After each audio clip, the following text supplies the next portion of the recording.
Hi everybody, welcome back to the second part of Transformational Leadership, and we're looking at a couple of points that is important in the process of becoming a transformational leader.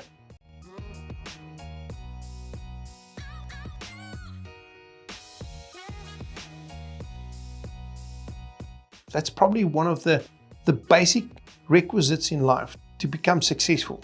Obviously, you have to define your own definition of success, but it's important that you are a transformational leader, because the only way that you can release your own potential and realize your own potential is by transforming yourself. I mean, that is what the word means. It's transforming yourself. It's the same thing of the caterpillar that goes into cocoon and then the butterfly emerges. That is the transformation to something more beautiful, something bigger. So the question always is, how big do you want your life to be? In all aspects, on all 13 aspects of your life, how big do you want that to be? Have you ever thought about that? Have you ever really written down a plan for that? And can you cast a vision of that life to your family that they probably won't understand it, but they're willing to follow you to the ends of the earth to make that vision work? So let's look at the next 10 points that we're going to discuss. And the first one is then transformational leaders are often seen as charismatic and are able to inspire and motivate others through their own passion and enthusiasm. Winston Churchill said that the definition of success is to go from one failure to the next without the loss of enthusiasm. And that's what the transformational leader must do.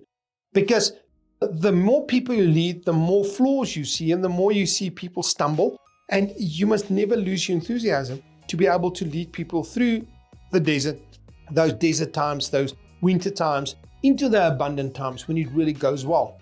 Because it's like riding a mountain bike. When you go uphill, that's when you really work hard, because it's hard. You have to climb that hill. You have to be very aware of your environment. You have to skip the rocks. You have to dodge other riders.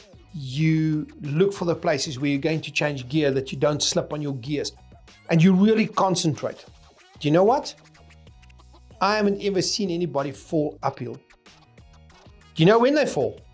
When they go downhill, because then they lose concentration. When it starts going well, when we're freewheeling downhill, we start chatting and looking around. That's when you hit that rock. That's when you dive headfirst into the gravel. That's where people break arms and shoulders and break their bikes. Because when it's going well, we're not learning anything. We're not observing. We're not counting every possible risk out there. No, it's going well. And that's where things go wrong. And that is where the transformational leader must be able to step in and make sure that everybody focus on the vision that's being cast and make sure that nobody deviate. But while it's going well and while we're making tons of money, we must make sure that we look at the road signs that tell us there's trouble ahead. You know what? For the last 10 million years, after every summer, there's a fall and there's a winter. And then there's spring, and then there's summer. Lives go through those same seasons, businesses go through those same seasons, and it's very important to keep that in mind really when it's really going badly. The next one is they are skilled at recognizing and leveraging the strengths of their followers and are able to provide them with the support and resources they need to succeed. I read a quote that said that people see their children struggling with maths and really going well at tennis, and then they hire somebody to help them with the maths. But the right thing will be to get them a better tennis coach. So we must really stop trying to force people into boxes, into predefined boxes that we think they should fit into, and recognize the individual brilliance in each person. Because everybody's got an innate brilliance that is waiting to be released and unleashed on the world. And you know what? The world needs brilliance. So it's the role of the transformational leader to create that environment, but also recognize that, so that the necessary resources and opportunities is given to that person to really maximize that part of their potential. The next point is transformational leaders are able to create a culture of continuous learning where people are encouraged to develop their skills and knowledge. A couple of years ago, the term was coined the learning organization. The first words that a transformational leader must ban in this organization is, we've always done it this way. Because in life, you're either going uphill, which is growing, or downhill, which is dying. It's like that with a relationship, with your health, your wealth, your organization. If things are not tough, if you're not pushing yourself, you are in a declining phase. So organizations that think that they know everything, that they refuse to learn new things and adopt and adapt, are dying. And we see it every day. Just go and have a look at who the 20 biggest organizations were in the year 2000. And go and see how few of them are still around. So complacency, and we've always done it this way, is the biggest enemies of continuous learning. You as a leader must always be the first to learn, be continuous learning. And a leader is a person who is a constant reader. Mark Twain said that the person who doesn't read has got no advantage over the person who cannot read. Yes, it's generally expected CEOs read about 52 books a year. There are platforms that you can get summaries of it and just the highlights. It's important to be continuously learning because people put all their blood, sweat, and tears into a book. Everything they learned, they want to make it as bright and as clever as possible.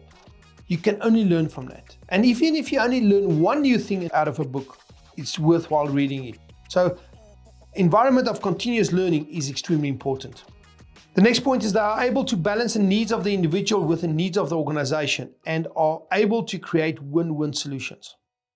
Now, if your organization is not set up just to live in the world of win-win solutions, you've already lost. Because if it's win-lose, somebody's always losing. What happens when people lose? They remember that. They will leave. They will stop using your product, or they will leave your organization and take their brilliance with them. Yes, not everybody wants to take the risk of being an entrepreneur, but people will sell their skills and their brilliance to an organization. And when they feel cared for and wanted, they will do so much more. And they will develop all those additional talents that were latent when they started at the organization. The next one is transformational leaders are able to adapt to changing circumstances. And we are able to lead their followers through the periods of uncertainty and change. And that's where we are. We are in the time of extreme flux in the world. There is a new world order emerging, and it's not the Illuminati or any of those kind of things, but a part of the world, 75% of the world population is waking up, and they're starting to flex their muscles. And if you look at the BRICS countries, they represent 75% of the people on earth.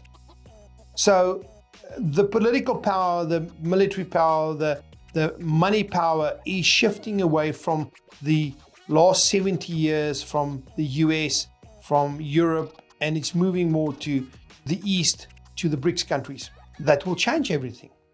In South Africa, we've got load shedding. That changes the way that we work. It's important to understand where things are going and change direction. We use an analogy always that our business is like a boat on the river. First of all, you are in a boat, therefore you're in business. You are in business and you are in the mainstream. The boat now can be pointed in a different direction.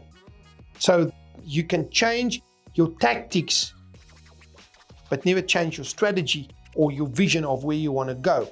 But within the boat, there are seats, and each of those seats represent a critical skill that the organization needs to be able to achieve that vision. When the people in the seats are not the correct ones, you replace them. Because in order to execute that vision, that boat must be steered in the right direction. Away from the rocks, away from the rapids, where the fast-flowing track is, where you can pick up the most speed or whatever your vision is, how to navigate your course on this everlasting river.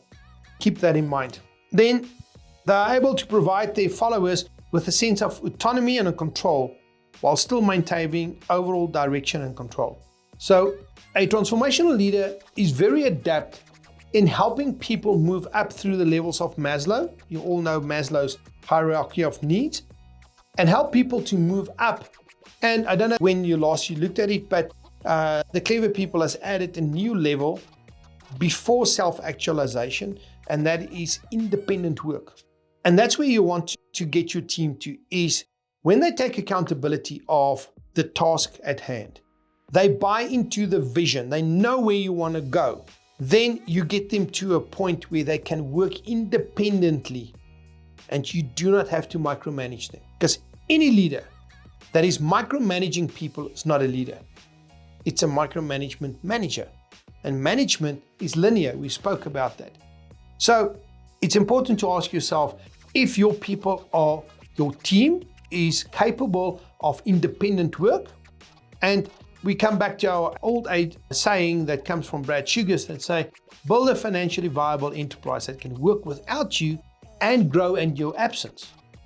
So when you leave your team alone for a month or 2 months or 6 months or a year, will they continue to drive the process, follow the vision, and is capable of independent work that you as the leader or the boss don't have to check up on them, make sure that they're at work on time, deliver their projects, and don't break down the place. So that is your role. And if you cannot step away from your business for a long period of time, that you know that you're not there yet and there's work to be done. Transformation leaders are able to create a sense of excitement and energy around their work and are able to instill a sense of pride and ownership among their followers. You know what?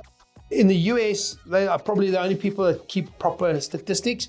And if you go and have a look at when the most heart attacks happen in the US, it's on a Monday morning and it's 7:45. Like Les Brown says, people are literally dying to go to work. So are people having heart attacks instead of coming to your place of work because it's such a stressed environment? Or are they excited that Sunday afternoon, they cannot wait for Monday to come, that they can go to work and really own what they're doing and is proud of what they're doing, and they get the recognition and they can see that the company is going in a direction? Are you creating that environment, or are people dragging themselves into work, posting things on Facebook from Wednesday for thank God it's Friday? You can't wait for Friday, those stupid little dance videos of people leaving the job on Friday. If your staff is posting things like that, you understand that you have not created that environment that makes them want to be there and really put in their hearts and souls into what they're doing in achieving their personal goals. And then the last one for today, they're able to create a lasting legacy by inspiring and developing the next generation of leaders within the organization. I used to do this exercise with people, but I stopped because it made them a bit depressed. But I got people and gave them a piece of paper and said, okay, you've got a half an hour, write your own obituary. Because the question is, your legacy is what people are going to say about you when you're gone, when you're not there anymore. Are they going to say, this person was such a fantastic leader and I want to follow the example that he or she set? Or we were taught this by this person and it made such a difference in our lives. Or this person got me on the right track. Or this person gave me my first break in life and he or she was such a good mentor to me that this is what I achieved. So what will people say about you at your funeral? Will there be people at your funeral?